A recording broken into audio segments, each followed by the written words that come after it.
Salut et bienvenue dans cette 8e vidéo du défi 14 vidéos en 14 jours. Aujourd'hui, j'avais envie de vous parler de différentes manières de se ressourcer.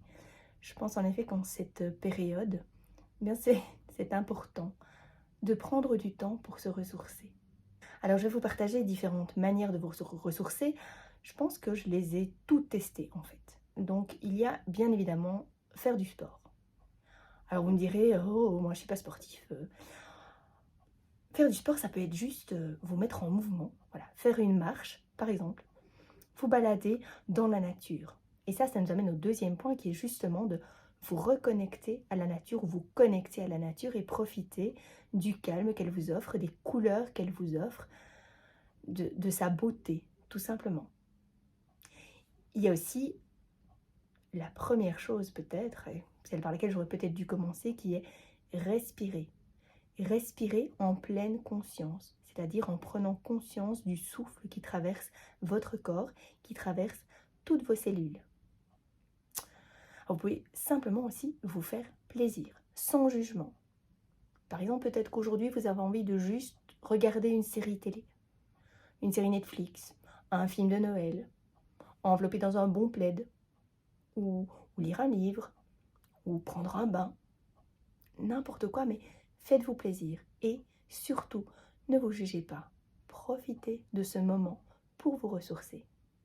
Une autre façon aussi, c'est de se créer un petit cocon. Donc justement, en s'enveloppant dans un bon plaid, en allumant une bougie, en se faisant un thé, un chocolat chaud avec des marshmallows. Alors, ce que moi, je préfère pour me ressourcer, c'est me plonger dans mon journal créatif en utilisant toutes sortes de techniques différentes selon les jours où j'y vais, où je me plonge, en variant les plaisirs, quelque part. J'aime aussi beaucoup écrire, poser les choses par l'écriture. Ça me permet aussi de me ressourcer, de remettre les choses en perspective. La méditation, ça, que ce soit en début de journée pour s'ancrer et bien partir, bien démarrer, prendre un bon départ pour la journée ou pour la clôturer, pour dormir paisiblement, prendre un moment pour la terminer, la clôturer en méditant en pleine conscience. Alors, un que j'adore particulièrement, c'est faire des câlins. Alors, faire des câlins, mais qui durent 20 secondes. Par exemple, avec mon petit loup, on a un rituel le soir, c'est que on se fait un câlin qui dure minimum 20 secondes. Pourquoi 20 secondes? Parce qu'il est prouvé que au-delà de 20 secondes, un câlin a un effet thérapeutique sur le corps et sur l'esprit.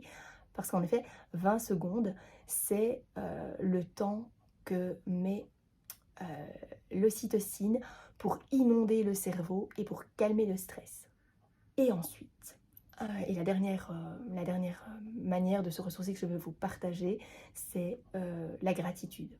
Tenir par exemple un carnet de gratitude. Vous pouvez le faire aussi bien le matin que le soir. Et là aussi, ça permet vraiment, je trouve, de se recentrer, de voir le positif. Et du coup, eh bien moi, en tout cas, ça me ressource. Voilà, si ces quelques façons de se ressourcer vous ont parlé, ben vous pouvez réagir en dessous de la vidéo. Vous pouvez me partager ce que vous faites vous pour vous ressourcer. Est-ce qu'il y a des choses dans cette liste que je vous ai partagées qui vous ressourcent, ou est-ce que vous avez encore d'autres idées, d'autres pistes pour vous ressourcer? Je pense que ça ferait beaucoup de bien si vous les partagiez ici pour les personnes qui vont regarder cette vidéo. Voilà, je vous retrouve demain. Passez une excellente journée et portez-vous bien.